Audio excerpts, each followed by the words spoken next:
The little girl had stopped asking for toys. She had stopped asking for sweets.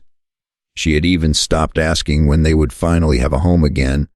Her mother carried a worn suitcase in one hand and held her daughter's cold little fingers with the other as they walked along a lonely mountain trail, both exhausted and nearly out of hope. Then a rancher spotted them. He expected trouble. Instead, he heard the mother whisper the words that broke his heart. "I don't know how much longer my little girl can keep fighting." The rancher looked at the child. She was trying to smile for her mother, but her eyes had forgotten how. What he did next didn't simply give them shelter. It gave a frightened little girl something she had almost forgotten existed, a reason to smile. Stay until the end? Because this story is about more than survival. It's about what happens when one person chooses compassion at the exact moment another person has almost stopped believing in tomorrow. If you enjoy emotional Wild West stories filled with kindness, hope, and powerful life lessons, please like this video, subscribe to the channel, and stay with us for this unforgettable journey. The late summer sun was beginning to sink behind the rugged mountains when Daniel Reed spotted the two figures walking along the narrow trail below his ranch. From a distance, they looked like ordinary travelers, but something about their slow pace made him stop his horse. The woman was carrying a battered leather suitcase that appeared almost too heavy for her thin frame, while her little daughter walked beside her with a small cloth bag pressed against her chest. The child's dress was faded and dusty, and her shoes were worn nearly through at the soles. Daniel had lived alone on his mountain ranch for nearly 6 years, so he had learned to notice details other people missed. He saw the way the mother kept glancing toward her daughter. He saw the way the little girl tried to walk despite clearly being exhausted, and he saw something that troubled him most of all. The child wasn't complaining. Children usually complained when they were hungry, tired, or frightened. This one had become too quiet. Daniel rode down the hill and stopped a few yards away. The woman immediately tightened her grip on the suitcase. "We're not looking for trouble," she said quickly. "We're just passing through." Daniel removed his hat. "I didn't think you were." Her voice trembled. "We need to reach the next town before dark." Daniel looked at the mountains ahead. The next settlement was nearly 15 miles away, and the trail became dangerous after sunset. "You won't make it before nightfall," he said. The woman looked at her daughter, then back at him. "We'll try." Daniel noticed that the little girl was staring at his horse. He climbed down and offered her a gentle smile. "What's your name?" The girl hesitated before answering. "Lucy." "How old are you, Lucy?" "7. Daniel nodded. 7 is old enough to be tired after walking all day. For the first time, Lucy gave the smallest hint of a smile. Her mother immediately looked away, as though even that tiny moment of happiness was too painful to trust. Daniel turned toward her. "Where are you headed?" She swallowed hard. "Anywhere we can stay." After a long pause, she finally introduced herself as Anna. Her husband had died the previous winter after an accident at a remote mining camp. The small amount of money he left behind disappeared paying debts, and the landlord had taken the cabin when Anna could no longer afford the rent.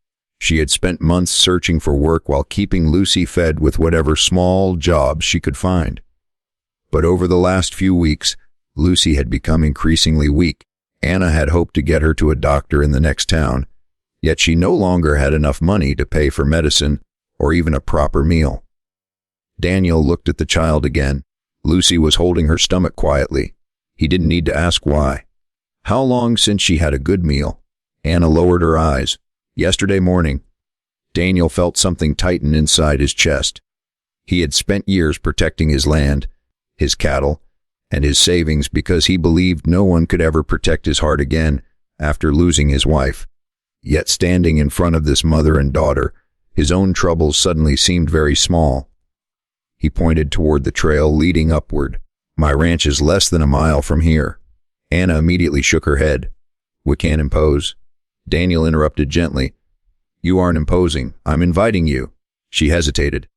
"Just for tonight," he added. "You'll have a warm meal, a clean bed for the little one, and a doctor can see her in the morning." Anna's eyes filled with tears. Why would you do that for strangers? Daniel looked at Lucy. The little girl was watching him carefully now, almost as though she were trying to decide whether he was safe. Daniel smiled softly, because once, someone did the same for me when I had nowhere to turn. Anna finally nodded. Daniel lifted the suitcase and placed it beside the saddle. Then he offered his hand to Lucy. She stared at it for several seconds before taking it. As Daniel helped her onto his horse, something remarkable happened. The little girl smiled again. It wasn't a big smile. It wasn't carefree, but it was real. Anna saw it and covered her mouth to hide her tears. She had almost forgotten what her daughter's happy face looked like.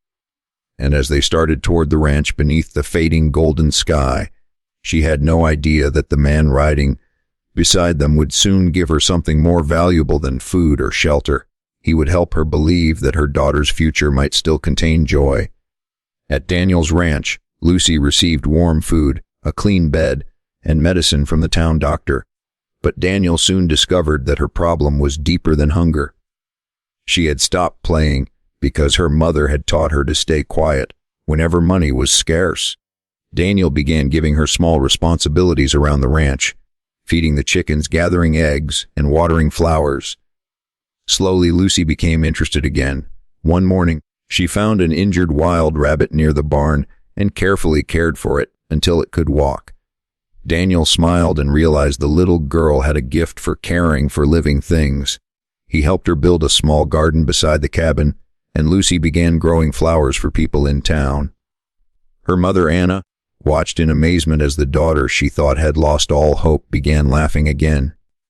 But just as life seemed to improve, Daniel learned that the ranch was facing a severe water shortage that could force him to sell the property before winter. Winter was approaching when Daniel's water well suddenly dried up. Without water, the ranch would have to be sold. Daniel quietly accepted the possibility, but Lucy refused to give up. Remembering an old story her father once told her about underground springs, she led Daniel to a rocky hillside where she had discovered a strange patch of green grass while caring for her garden. Daniel dug there and found an underground spring. The fresh water saved the ranch, the animals, and the family's future. Anna cried when she realized the little girl, who had once been too tired to smile, had become the reason their new home survived. Daniel never called himself Lucy's hero. He simply told her, "You brought hope back to this ranch before I knew I had lost it." Anna finally understood that kindness had not only saved her daughter, it had given all three of them a future they could build together. I'll never underestimate a small act of kindness or a quiet heart. Sometimes the person you help today becomes the light that guides you tomorrow.